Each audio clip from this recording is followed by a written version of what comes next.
Hawk Performance packs 100 years of friction dynamics into every product. Backed by Carlisle Brake and Friction, the world's premier innovator of industrial brake and friction components, Hawk leverages R&D tools and motorsports experience to deliver uncompromising performance on the street. There's no reason to settle for less. Choose pads that are race-proven and street legal. Find the Hawk Performance brake dealer near you at hawkperformance.com.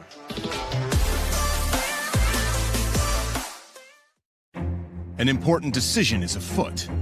This man is about to buy tires on TireRack.com. Tire Rack is the leading online retailer of tires in North America and a repository of advice and expert reviews. And it's done! All that's left is to arrange for safe, easy installation at one of our independent recommended installers. Well, I guess he did that too. TireRack.com, the way tire buying should be.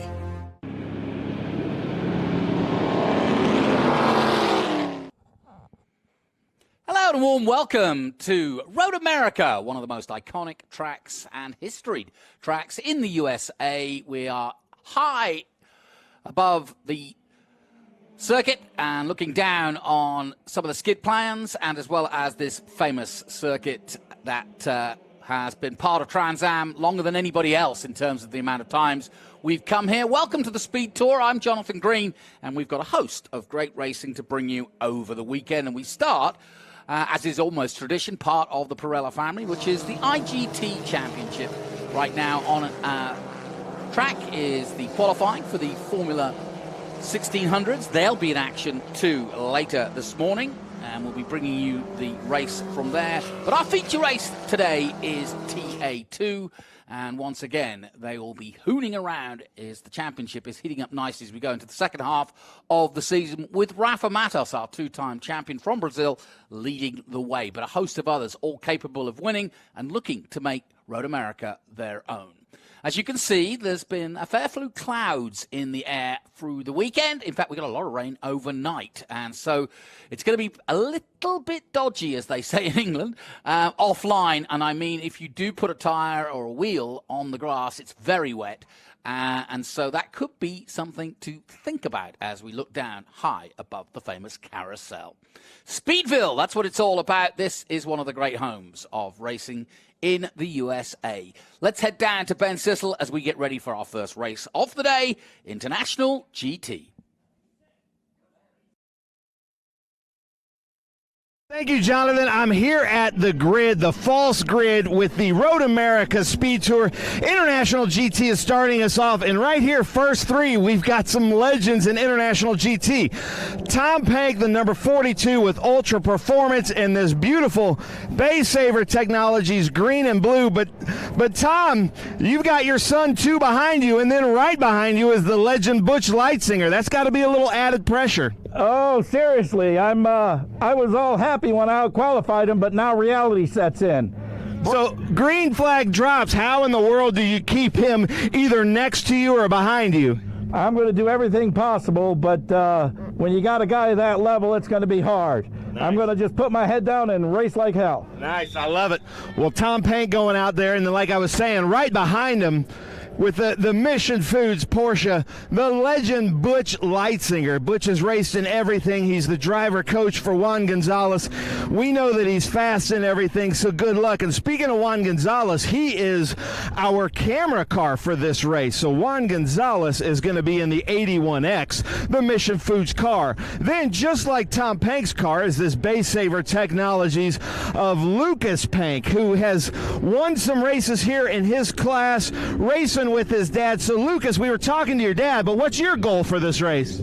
Oh, it's mostly just going to be get a good start and try to stay up front. Maybe I'll try something against Butch. We'll see, you know. Nice.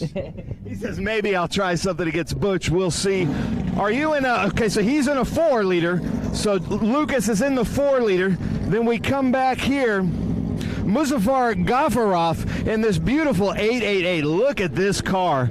Unbelievable. I mean, this looks like it just came right out of the showroom. Unbelievable. Thank you for bringing that out. We got a thumbs up for the driver. We're going to have to ask him what this is. If this is the trucking company of his or something, but really cool car. Unbelievable. Then the 277 back here. Troy Peterson Another beautiful Porsche Cup car. Check this out. Troy, welcome to Road America. Green flag drops. What's your strategy going to be?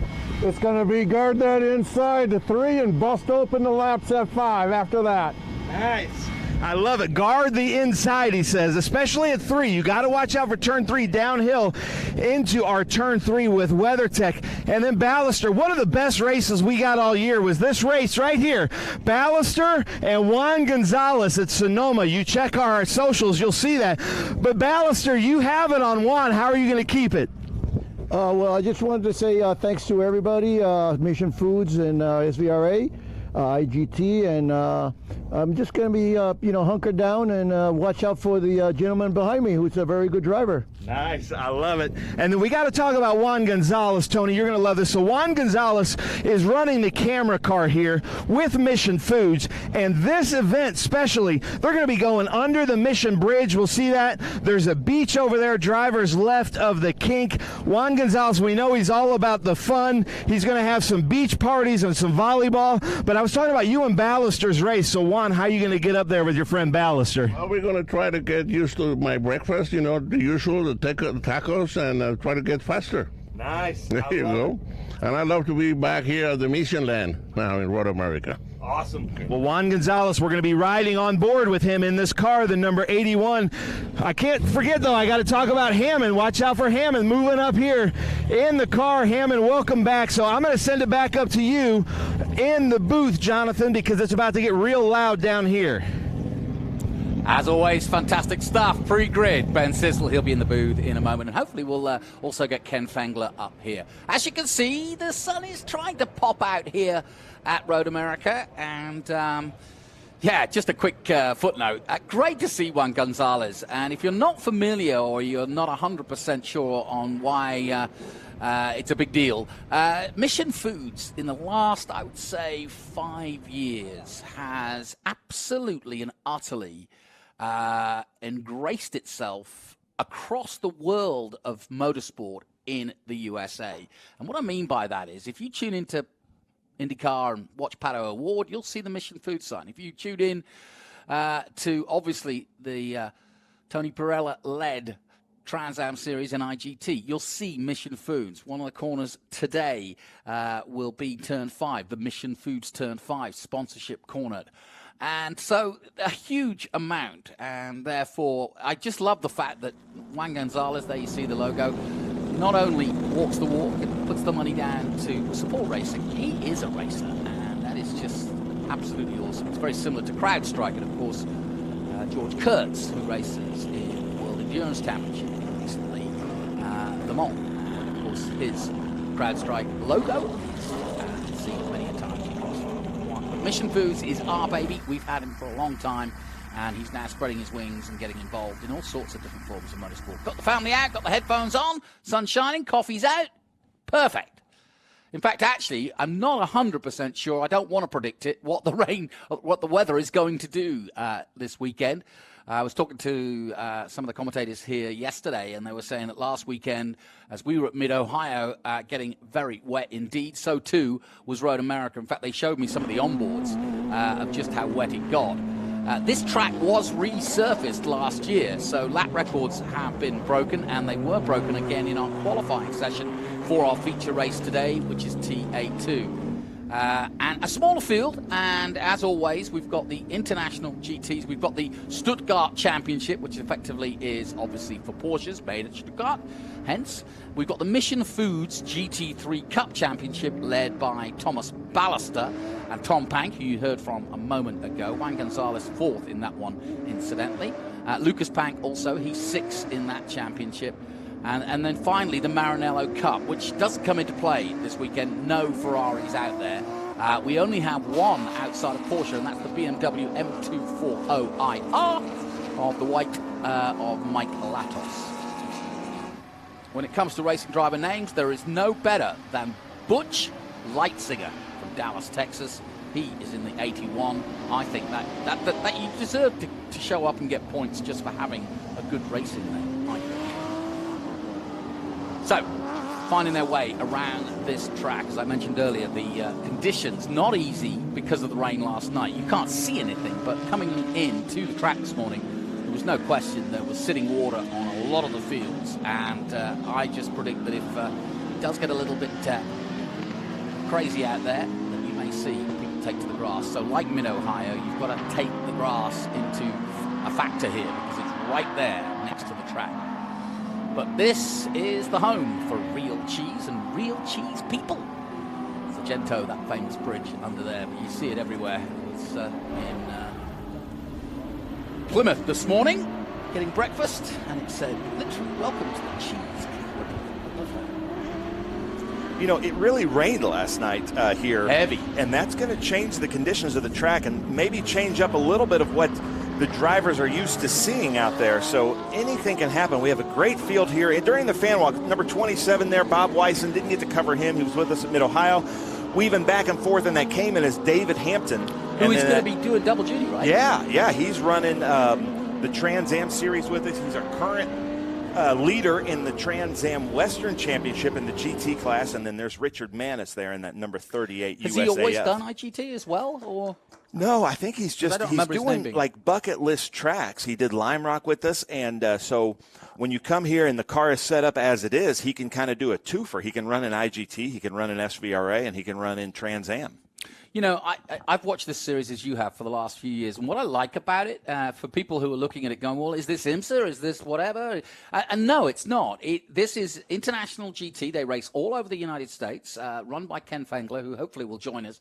But it just, to me, seems like a really cool, laid-back series for very good drivers. Would you concur? Yeah, it's kind of people that are somewhere, in my mind, between, like, professional and amateur, and the competition is really high. These cars, you know, obviously very reliable, easy to maintain, and very fast and fun to drive. And then a lot of drivers we'll see, like when we go to like the Sebrings or the Road America or Watkins, we have a lot of IMSA drivers joining us just to have more track time and more seat time at these tracks. But there are some legends in this field here as we come around the kink, and the weather is clearing up here. You never know. All these tracks seem to be in a microclimate, but it is clearing up. I promise not to predict the weather, so there we go. Heading down towards Canada Corner, another one of the famous corners, right through the woods. It's hard to get to, as you can imagine, right through that woods. But if you do, it's a wonderful trail along here on the right side of the track there to watch from Road America. And then they dive into Canada Corner under braking. I thought it was a really good description by one of the drivers yesterday. I think it was Adrian Lostowski, who said the beauty of Road America is it's so fast that the mode is attack, attack, attack. In other words, you're going flat out down this straight, and then the corner itself, Canada Corner, is tight. So but you still have to attack it because the exit out of it, as you can see, you can't quite see where it comes, but you can imagine coming under the woods there, and then it's flat out again, and then it's a long run to turn one, and that is a fourth gear turn as well. So you are attacking the corners, and you're going very fast indeed, and over 4 miles. I think that's why this is such a challenge. Yeah, and you can see here with this hill, it seems like when you go down to your low gear, like second gear into 5 or out of Canada Corner, you also have to go uphill. Yeah. So that's just even harder on the drivetrain, the gearbox, transmission, rear end. But here they come to take the green, Jonathan. Butch Leitzinger on the outside. Butch Leitzinger on the outside, like I said, the best name in motor racing. And they climb up high over the hill and over the crest, past our commentary position. And away we go for race 1 here at Road America, Elkhart Lake, Wisconsin. 2024 feature race 1 of 3. And they are side by side. Pank has the inside line in the Dayglow green and does take the whole shot into the first corner. And look at that, Juan Gonzalez and Ballister, right like they were just a couple weeks ago at Sonoma. But Tom Pank coming into the WeatherTech turn 3, followed by Leitzinger, but then 3 wide. Up the inside, and you're going to say 3 doesn't go there, but it's just about they all squeeze through. But there was a bit of contact, I think. Yeah, you can't go 3 wide into turn 3. Big time, hasn't he? Yeah, so Lucas got a puncture. Pank, I believe he's got a puncture or some kind of a tire rub there. Yeah, well, he suddenly had that contact and then went backwards. He made the move up the inside, which was a little bit iffy. Yeah, and then Muzaffar Gavarov, we were talking about how beautiful his car was at the grid. I'm not sure it's going to remain like that, but it looks like he and the 277 of Troy Peterson got away well, but Juan Gonzalez was able to pick up 2 or 3 positions there. Yep, exciting start to this one, as you'd expect, and starting to stretch their legs now as they head down the back part of this Road America circuit. Yeah, the sun is out here early morning, but whether it will stay is hard to work out. Into the carousel complex then. They come under the Speedville Bridge, and as you see, this long, long right-hander that just goes on forever. Now look at third place. Gofferoff there coming up on Leitzinger through the carousel. Looks like his car is really hooked up, and it looked, to me, it looked almost brand new, like right out of the factory as they come around the kink there. I'm actually looking for my son, and there's his camera position. He had to leave our grid real quick to set up that grid camera position there for us, a static camera. You can see the cars are moving the wind around so much, they're even kind of shaking the camera. That is the speeds that we have there through that kink of Customers Bank as they come around Canada Corner. The cars are starting to kind of separate a little bit, except at the front. So we've got Tom Pank, Butch Leitzinger, Musavar Gofferoff, then Juan Gonzalez, Troy Peterson. And look at that, Troy Peterson right behind the 81X of Juan Gonzalez. Unbelievable. Troy Peterson making it look to the outside. And then Ballister kind of behind Hammond there. So this is shaking up. Let's see. I don't know if Leitzinger has anything for Pank, but he's definitely looking in his rear view for Gofferoff there. There's Gonzalez in 4th position, and it's a good little battle behind him. Troy Peterson in the 277, James Hammond right there in the 176 in 6th place. And I'm delighted to welcome to the booth the ever good-looking and suave man that runs the gap. He is, of course, Ken Fengler. Well, Ken, we just watched that opening lap, turn 3. We went 3 wide into turn 3, and I think Lucas Pank might have cut a tire, had a little bit of a tire rub. But I tell you what, Gofferoff and Troy Peterson have really moved up, with Gofferoff right there behind the legend of Butch Leitzinger. Yeah, certainly, no doubt. They're teaching the field. One of the most seasoned and veteran of sports car racers. Has won. All over the world, and it's great to have Butch here. He's such a wonderful, humble guy. I know even yesterday, Tom Pank, the dad, asked, hey, would you take a look at Lucas's lap, because, there's nobody better you can get some advice from. Oh, yeah. Yeah, and somebody that's probably put a ton of laps here at Road America, but everywhere, especially in these cars or cars similar to this. But I'm unfamiliar with Musavar Gofferoff, but obviously he's got some talent and a beautiful car. So tell us about the driver in 3rd right now. Well, what little I know, new with us, okay, and actually new to the sport, so to speak. Wow. Doing very well. I think this is his 2nd or 3rd race, but has a lot of seat time under him, which is the way to go. No doubt coming in, you've got to be kind of seasoned, and we're not here to teach you how to drive, or even here, and we're certainly not here to teach you how to race. So he's come in with that skill, and he's obviously a student of the game and doing very well, and that's showing right here. I was just saying before you came in, I see this as a very laid-back and friendly way to go, very professional racing. So what kind of drivers do you expect to get here? Well, it's exactly that. We're looking for sportsman racers that enjoy a race platform, a professional platform, but yet they're not there at the end of the day and at the end of this race. They better be on the podium getting out with a big smile, no matter where they finished. Many of them that finished on the podium, they're glad, but even the ones that didn't said, good show, and they had a good race. Watch this here, this James Hammond and Thomas Ballister. Thomas Ballister kind of fell back a little bit, but James Hammond, this seems to be the battle right here. We've got Juan Gonzalez up there fighting also in Troy Peterson. We've got great battles, just like we like in International GT. At the front of the pack, the mid of the pack, the back of the pack, everybody's having a good time. But watch out for Hammond and Ballister as they come into Mission Foods Turn 5. Yeah, just ahead of them, Juan Gonzalez and Troy Peterson have been locked in battle since the start of this race. Here they are coming into 5. And that other battle you were just talking about just behind him. Yeah, Ballister was really looking up right behind James Hammond. James Hammond, a longtime IGT competitor, really good driver. Yeah, and certainly Steven's not here, the son, who's the father's son. We finished up at Indy what did we have? 8 father-sons there. Yeah. That it was a great Father's Day weekend. Yes, we did. Yeah, and I don't know if you knew, Jonathan, but the father-sons were awarded a set of Pirelli tires. So not bad. Happy Father's Day, Dad. Yeah, happy Father's Day. Yeah, we took care of the sons. As a matter of fact, I asked Tom. I said, "Did Lucas try and steal the tires back?" He goes, "Oh yeah, he tried to steal them back, but those are mine." Yes. That's well, awesome. to be honest, you've just I asked the question, who do you attract, and if it's father-son, that tells you everything, doesn't it? Yeah, we're really, that's been by natural osmosis, so to speak, natural generation. But no doubt, I think if you talk to any of the teams that are father-son, and we'll take father-daughter or mother-daughter as far as that goes, it's a compliment to the series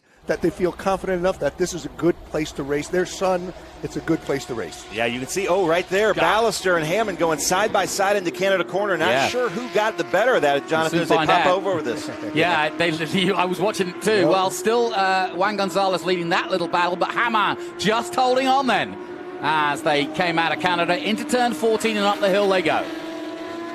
This is a difficult track. I was setting out these brake markers that we see early this morning with my son, showing him it's almost designed to break the car. You go from full speed down into a low gear, back up to full speed, sometimes up a hill. It is really treacherous, not only on drivers and cars. Yeah, it does look like there's a lot of long straightaways, but a lot of long straightaways lead into very difficult turns like Cube 3 Turn 1 here. Yeah, we've asked the drivers, we asked on their bio sheets, what is their favorite racetrack? This has to be one. The only reason it wouldn't be is if you haven't been here before, because once you see what it is, and even some of our more seasoned drivers yesterday were saying, this is a place that challenges me every time I come here. And not just the first time when I figure it out. Every time I come here, I'm challenged. Yeah, I've never heard anybody go, I mastered Road America. Yeah. Now, the thing that's different, we were here a year ago, and we had problems discerning the new pavement. Right. We had a number, and we weren't the only ones. I mean, I think IndyCar or someone was here previous to us, but boy, for about a month, and no Wisconsin winter in between, it was a tough thing to deal with, and that seems to. We're not seeing the issues, especially in turn 1 that we saw last year. Troy Peterson looking to the inside of Juan Gonzalez there. Nicely done. Yeah. Very good pass. And we were talking about this is, I think, the turn that makes the racers, this carousel turn, because they're usually in top gear trying to go around this turn, but just holding on to grip. You got to find that line between cohesion and adhesion, basically. Yep. Top 3 not running away from anybody, are they? Tom still has Butch in his mirrors, and Mustafa, right behind him. Yeah. So now Troy Peterson, Juan Gonzalez, Hammond, Ballister. All together now. Yep. And Pank has now increased his lead to just under 2 seconds. We saw him flash by. Leitzinger's still there, but the top 3 slightly spread out now in the mid part of this race. There's your 277. That's Peterson. Gonzalez, Hammond. Little wiggle out of the Hammond car there going in. Those are teammate cars, by the way, TLM. Rest of TLM is at Sebring, sweating. We're here in the lovely Road America, like air Wisconsin conditioned weather. outside exactly, right now. I noticed something watching this. So watch Ballister's wing, the one in fourth in your shot here. As they come into one, there's some movement in his rear wing. You see that? Yeah, we've seen that on other aero devices here at Road America. Such high speed, a lot of pressure on those, but that's not the first time we've seen that. I wonder if that's because he's behind Hammond. If he would be by himself, that wouldn't happen. I don't know if there's a wash there or anything, but I just noticed that. Yeah. So we'll keep an eye on that. And if you're watching, if you might have some knowledge on that, leave us a comment on SpeedTour TV, watching this on YouTube. But there's David Hampton. I don't know how much you've gotten to spend time with him. I get to spend a lot of time with the Trans Am Series, but such a cool guy. Yes. Always excited to race and just seems to be having a ton of fun at these weekends. Yes, double duty between Trans Am and International GT. Comes from the West Coast up in the Oregon area, so he travels a long way, but he's having a good time, giving him a lot of seat time. This is kind of a new venture for him to jump into the racing thing, but he's done it in a big way, in a good way, and he's enjoying his time at the racetrack. And Ken, what I'm sure a lot of fans want to know, what can they do to these cars in preparation to go racing? What can they adjust besides the obvious, the tires, the wings, and so on? But what about internal? Well, technically, and we don't have a big rule book. We have guidelines, okay? but, technically, and we're looking at it a little more squinty-eyed, there are a couple of cars that I call them science projects, okay? They've done a little more to them. They essentially should be as delivered from the factory. We ask them, what spec does this car meet? Yeah. Okay, Yeah. And if you write down that's the spec it meets, that's what it should be as far as weight, aero, and so forth. We're seeing, as I said, a couple of Frankenstein cars, and we're going to move that around. There'll be some changes in categories next year. Fair enough. Aero that is on a later date car, that's on a backdated car, and that's so on and so forth. So Frankenstein is probably not going to happen next year. We saw Bob Weisen go by there through the Customers Bank Kink, but Jason King joined us, and he said, every time I watch, I come here to watch this, and my boy Lucas Pank, something happens. And so, yeah, Lucas Pank, 3 wide into turn 3 is not suggested, and he unfortunately looks like he might have just cut a tire, which is actually a pretty good outcome for 3 wide into turn 3. Yeah, that's probably the best outcome you can hope for. And we've got Butch Leitzinger into the pits, if you're wondering that's a what's big happening story, with yeah. him. So not sure what's happening there, but I'm sure what's happened is Butch Leitzinger, he probably saw something in the car and thought, I'm just going to come in. He's playing it very conservative. Tommy showing his nose there on Jim Hammond. They're just saying, I'm still here. Team cars, 3.8 and 4 liter. Tom's in the 3.8 liter. Jim Hammond in the 4 liter car. So good battle, though. And we welcome our viewers on YouTube for the SpeedTour TV. Thank you very much. Jason King and et al. joining us. And he's about to go sim racing, I think, with with Lucas. Now he's out. So Troy Peterson now getting a big gap as we see Juan Gonzalez coming to Mission Foods turn 5. But this seems to be the battle between Hammond and Ballister. I rode the elevator with Ballister just the other day, and we were talking about that great Sonoma race with he and Juan Gonzalez. But he's another guy that just seems to have so much fun in your paddock. Yeah, no doubt. Comes from Puerto Rico, every single race in the insurance business there. And, a great, a typical, or let's say what we want to see type of competitor in International GT. Enjoyment of the sport and time, camaraderie in the paddock, and enjoying his time on the racetrack. And a very good and accomplished driver. As you see, he pedals a 3.8 liter right up the tail of a 4 liter car. Yeah. Well, you just saw the gap for yourself there. 5.8 seconds now between Garoff. How do you say it? I think it's Gaffarov, as Julie was saying. Yeah, so we apologize if we're getting that wrong, but we will try to get that right before the next race. But, man, Gaffarov, welcome to International GT. What a showing he has been so far, and the car looks phenomenal, but really fast driver. Tom Panko flying at the moment in the morning. As we all know, it either goes perfectly or there'll be a mechanical gremlin. It's one of the two. Yeah, one or the other, isn't it? Usually. Yes, especially here at Road America. Robert Weisen back with us the first time this year. He was away, and I asked him how it was, but he broke his foot. Yeah. And that's why he hasn't been in the race car. And so it's been a long time for him since he's been in. So it's going to take him a little bit to get back up to speed, but a regular competitor with ultra performance. He was running for the championship just a few years ago. So yes, it was really odd early on in the season to not see him. He was with us kind of warming back up last weekend at Mid-Ohio. That wasn't an International GT event, but he was doing really well there. So, it's so... Okay. Here we go. Ballister. Turn 1. Nicely done. Classic. Yes. That was a great... That is the textbook International GT overtake right there. Yeah. Yes, I could actually see daylight between the two. Yes. Yeah, not only that, but Hammond was aware that he was there, that it was going to happen, and Hammond gave him the room. Right. And, Ballister took it, but also then took it with giving Hammond the room also. Yeah. So we appreciate the sportsmanship is greatly appreciated. Yes, exactly. And this is a long weekend. We've got this race, we've got another race today, and then you've got your hour-long enduro tomorrow. So nobody wants to take a car out in the first race. Certainly not. This is really just the beginning. This is a fantastic Speed Tour weekend for us with Trans Am.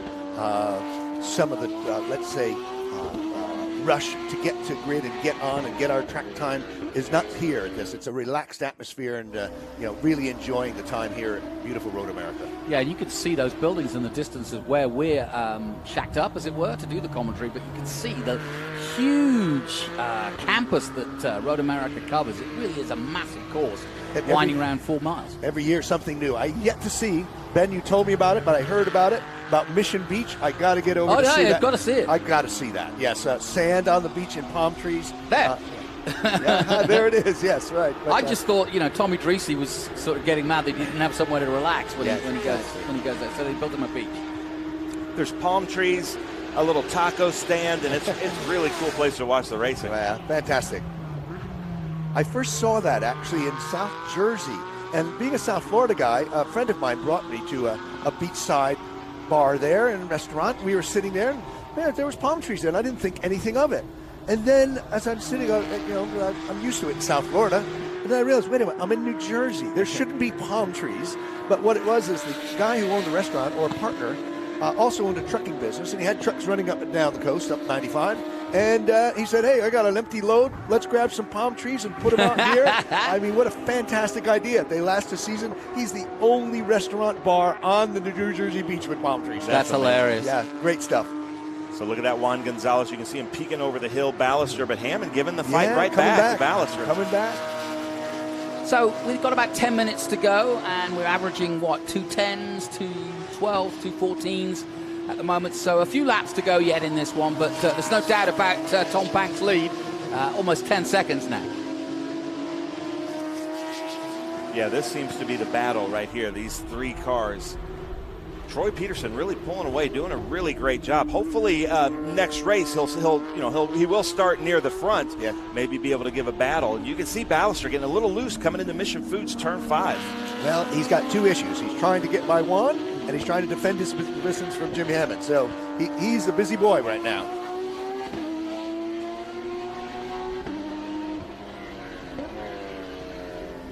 So you see Juan Gonzalez, Ballister, and we were talking about this, and it's on our socials, that these two had such a great battle at Sonoma just a few weeks ago. So it should be really fun to watch. Yep.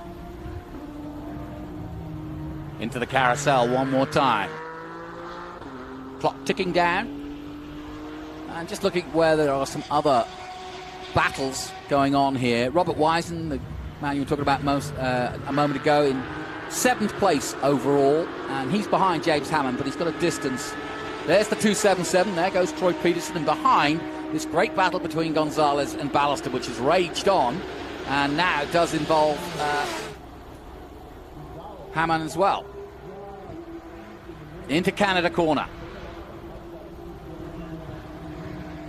So easy to get wrong that you've gone down that long back straight, and wanting to challenge into there, but it's tighter than it looks. And then uphill before reaching a nicely done. Ooh, almost. Gonzalez defending well. Now, can he defend as they come down the main straight, or up the main straight, I should say. Here we go.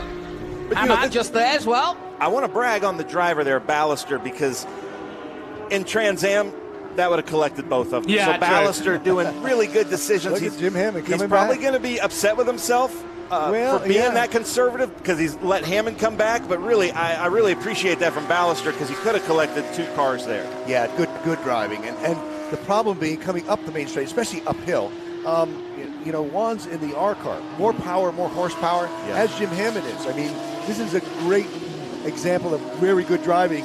Tom Ballister in the middle car is in the smallest displacement car of those 3 cars. Yeah, the 3.8, and so he has to drive that with more momentum, and then losing that more momentum at turn 14 really kind of set him back there, but he was able to get it. Yeah, he had the momentum coming into the corner, but he couldn't make it stick, and he realized it, backed out, which gave Jim Hammond the opportunity to really pull up on him, but he was able to defend. Good racing.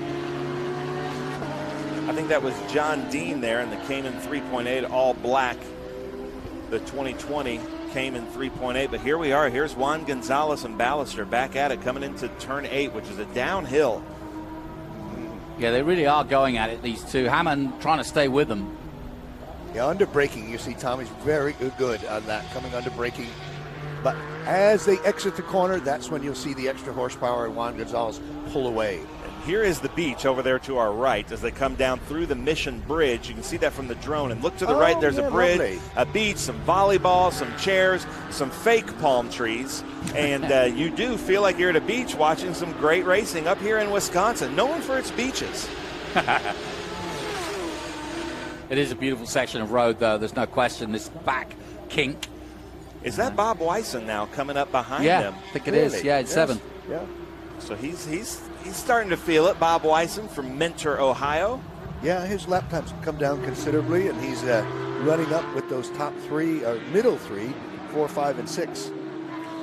So expect to see Bob in race 2. So I have a funny story from Mid-Ohio. I can't think of his name. Is it Scott?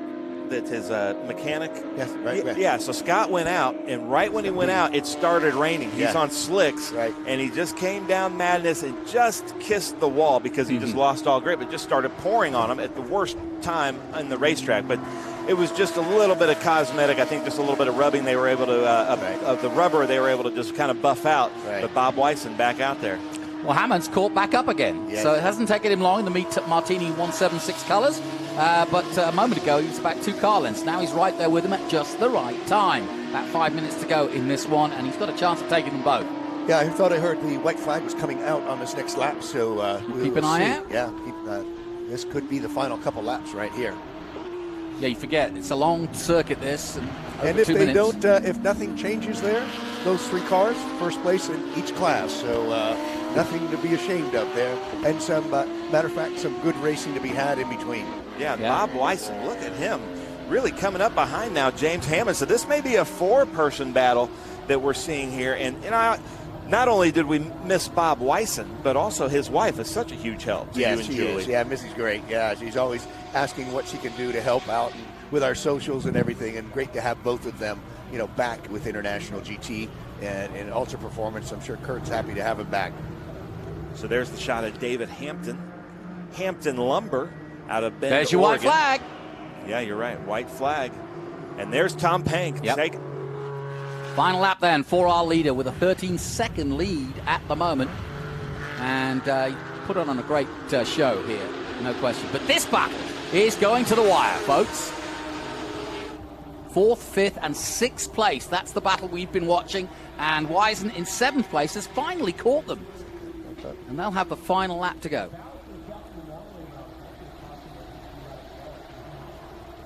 I know Tommy he's still talking about that Sonoma race and saying, I just didn't have it to get by Juan. So this is a continuation from California. Yeah. And these two are really good friends out of the car. They had so much fun at that Sonoma race, so I'm sure it'll be the same thing for you here at the podium. Yes. So they're seeing the white flag. I love this shot here. What's that Paul Newman movie? Is it Winning? Where the opening scene is coming over this shot here at Road America. And it's still that same shot. Wyson jumped up and joined the fray. Look at that. He has done, Bob Wyson. right there with him. Now down for the long downhill to turn 2. Tricky turn 2, actually, because it's faster than it looks. And you need good drive to get down that long back straight under the Sargento Bridge and down to turn 5. And here they go. Will there be change between Gonzalez, Ballester, Hammond, and Wyson? Positions 4th, 5th, 6th, and 7th place. Out front, Pank by some 15 seconds now. Gafarov still in 2nd place. Sadly, we lost Leitzinger, but he's back out there in 13th place. Lost several laps. Butch having some sort of problem that brought him into the pit lane. Good start to the morning always is. IGT, they'll have their Enduro and another feature race to come. Feature race will be this afternoon, along with the Enduro tomorrow. We'll have a live stream again. We're looking forward to that. Absolutely. Hope everybody can tune in to see us. Well, we've got a good crowd online watching the action, obviously knowing the drivers very well, it looks like. So thanks for tuning in. There's the checkered flag, and Tom Pank has won it by a country mile. There he comes in the Dayglow green to take the checkered flag, and that was once again a typical Tom Pank performance, wasn't it? Yeah, it was good. Yeah, they know. It's well earned though. Butch kept him on his toes the whole time, and then, until Butch pitted. Let's see where he end up here. Into Canada corner, that battle we've been watching throughout. So just 2 corners to go then for our battle for 4th. It's going to be Gafarov in 2nd place. Troy Peterson will take 3rd, but is there going to be a little twist? Is Gonzalez going to be under attack here in the closing stages? I think he's going to hold on. Yeah, I think so. He has the horsepower going up the hill. Yeah, look at him go. So Juan Gonzalez of Mission Foods takes the checkered flag in 4th place after what was a race-long battle. Hammond does make a move at the end there And I think, no, Ballister just held him off in 5th. Hamann taking 6th, and Wyzen does take 7th. Yeah, so, we don't often have a photo finish, but that might have been one. That was, yeah. So try as they might, they didn't actually change at the end there, but it was close. Yep. But as I said, first places in each class. We'd like to thank our marketing partners, Pirelli and Mission Foods, our sponsors, Detroit Watch Company, Fixie Wheels, Sunoco Race Fuels, and our official vendor, Speedcom Communications and Stand 21. Thank you for all your support of International GT. We've gotten race 1 in the books here at Road America and America's Park of Speed, and a great place to be, and we look forward to this afternoon's sprint race 2. And Ken Fengler's got a smile on his face, which is always the case. But we'll see you later, yeah. Thank you for coming in, and Ken Fengler running the championship, and great to be having this championship as part of the Pirelli family, and Pirelli Holdings obviously, running both Trans Am, FR, Formula 4 and SVRA. So my thanks to Ben Sissel and to Ken Fengler.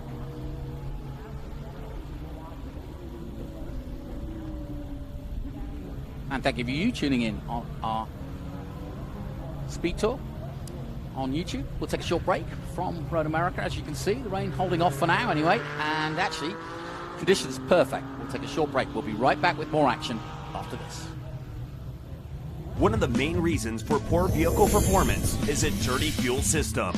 It can cause decreased fuel economy and actually do harm to your engine over time. By adding Lucas fuel treatment to your vehicle, it cleans and lubricates the entire fuel system. Pump, carburetors, fuel injectors, and valves as you drive. It also improves your vehicle's performance. It's a non-solvent product designed to protect both gasoline and diesel engines. Lucas Fuel Treatment.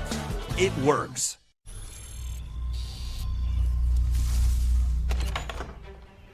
Yes. Hon, the WeatherTech's here. WeatherTech is the ultimate protection for your vehicle. Laser measured floor liners, no drill mud flaps, cargo liner, bump step, seat protector, and cup phone. What about my car? WeatherTech.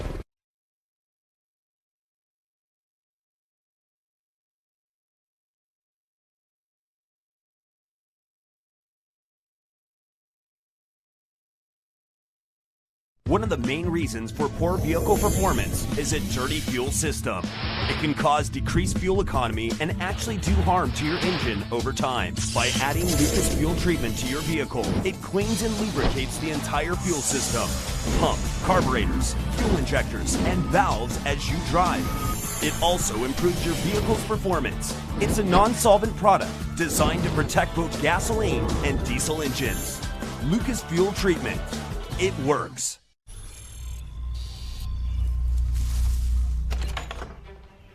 Yes. Hon, the WeatherTech's here. WeatherTech is the ultimate protection for your vehicle.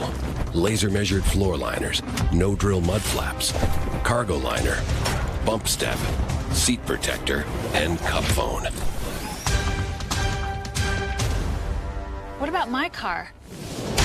WeatherTech.